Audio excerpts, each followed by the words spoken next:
আপনারা জানেন যে এর আগে অনেক বর্ষের নামে হাজার কোটি টাকা দুর্নীতি হয়েছে, বাজার সেজন্যই প্রশ্নটা করা। এটার ক্ষেত্রে একটা টাকাও কোনো মন্ত্রণালয়কে বাড়তি বরাদ্দ দেওয়া হয় নাই। মন্ত্রণালয় তার যে রেগুলার বাজেট, রুটিন বাজেট, সেই রুটিন ওয়ার্ক থেকে এই কাজটা করছে। ফলে এটার জন্য বাড়তি রাষ্ট্রকে কোনো টাকা বরাদ্দ করতে হয়। এটা নিশ্চয়ই প্রত্যেকটা টাকাই তো হিসাবে থাকবে। এটা এক এক মন্ত্রণালয় তো তাদের রুটিন বাজেট থেকে করছে। যখন সমস্ত কাজ শেষ হবে ডেফিনেটলি, কারণ এই সমস্ত কিছু অডিট করতে হবে, মুক্তিযুদ্ধ মন্ত্রণালয় কত খরচ করেছে তার হিসাবে থাকবে, আমরা কত খরচ করেছি তার হিসাবে থাকবে। আমার মনে হয় এটা ওই সময় উত্তরটা দেওয়া যাবে। জুলাইতে যে মেয়েরা আন্দোলন করেছিল তাদের একজনের একটা লেখা আমি ধার করতে চাই। সেটা ধার করে বলতে চাই, আমি মনে করি ওর ওই লাইনটার মধ্যেই এই 14 তারিখের স্পিরিটটা আছে। ইনস্টিটিউটে পড়ে একটা মেয়ে, ওর নাম নাফসিন। আজকে সকালে দেখলাম যে ও আমাদের জুলাই ইভেন্টটা শেয়ার করে একটা কথা লিখেছে ইংরেজিতে, যার বাংলা অর্থ দাঁড়ায় হচ্ছে এরকম যে 14 জুলাই রাতে একজন আমাদেরকে স্তব্ধ করে দিতে চেয়েছিল, আর তারপর থেকে আমরাই হয়ে উঠলাম জুলাইয়ের কণ্ঠস্বর। এবং আমার মনে হয় যে এই পুরো জুলাই আন্দোলনে মেয়েদের ভূমিকাকে এর চেয়ে সুন্দর এক লাইনে সাম আপ করা আর যায় কিনা আমি জানি না। তো সেইটাকে আমরা কমেমোরেট করবো আজকে সেন্ট্রালি শহীদ মিনারে। আর যেটা বললাম যে সারা দেশে বিভিন্ন ইউনিভার্সিটিতে এই অনুষ্ঠানটা হচ্ছে। শহীদ মিনারে যে এই অনুষ্ঠানটা হবে এটাও কিন্তু by the July women, for July women and men and of July women. এই প্রোগ্রামটার যে পরিকল্পনা হয়েছে সেই পরিকল্পনার সঙ্গে জুলাই আন্দোলনে সরাসরি যারা জড়িত ছিল যে মেয়েরা, তারাই এটা পরিকল্পনায় অংশ নিয়েছে।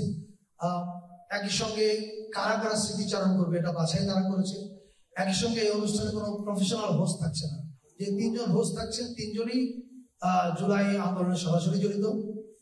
একজন ঢাকা বিশ্ববিদ্যালয়ের, একজন প্রাইভেট ইউনিভার্সিটির এবং একজন কলেজের, মানে স্নাতক পর্যায়ের সরকারি কলেজের। এটা আমি মনে করি একটা সিগনিফিকেন্ট দিক যে সবাইকে নিয়ে সবাই মিলে আজকে শহীদ মিনারে উৎসবটা হবে সন্ধ্যা 6টা থেকে।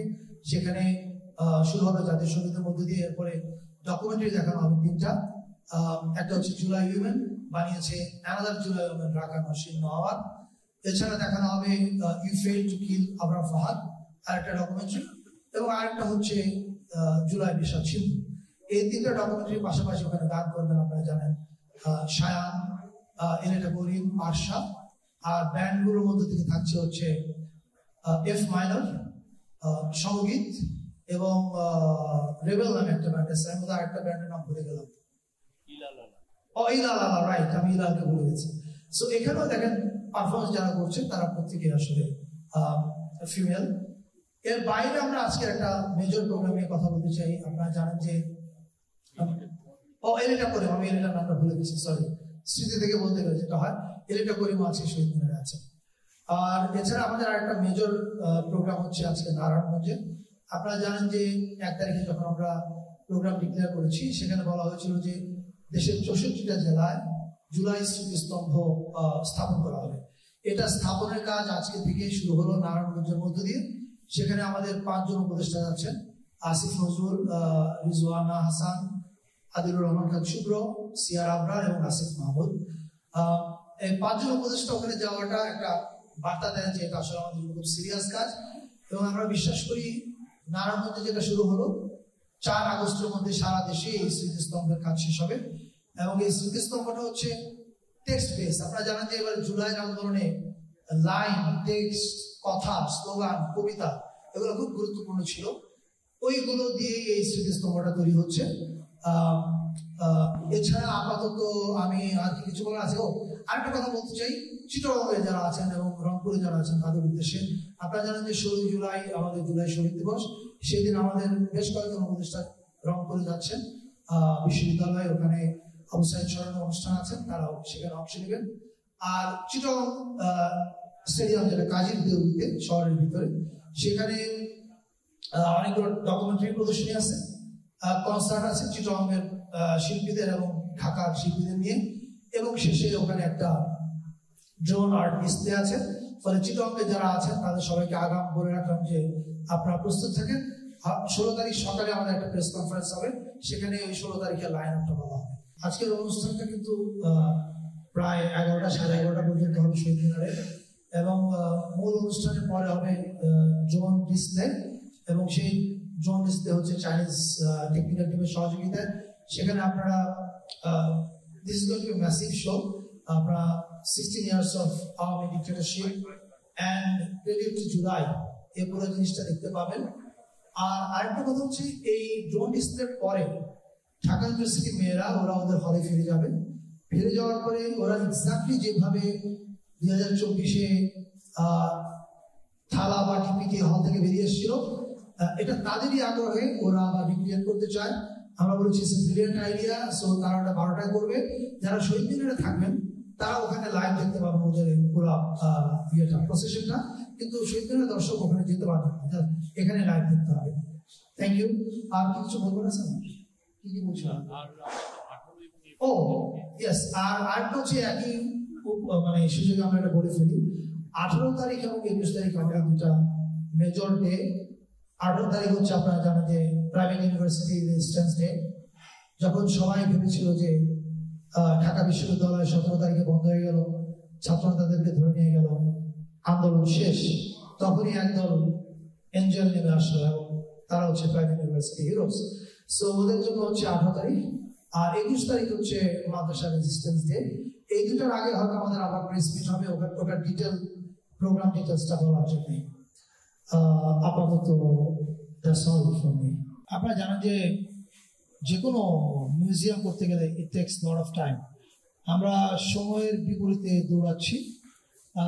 5 আগস্ট এটার এক ধরনের একটা আনুষ্ঠানিক উদ্বোধন হবে, তবে দর্শনার্থীদের ভিজিটের জন্য ওপেন করা হবে কিনা এটা নিশ্চিত না। আমার ধারণা এটা আরো সময় লাগবে, কারণ প্রচুর কাজ বাকি।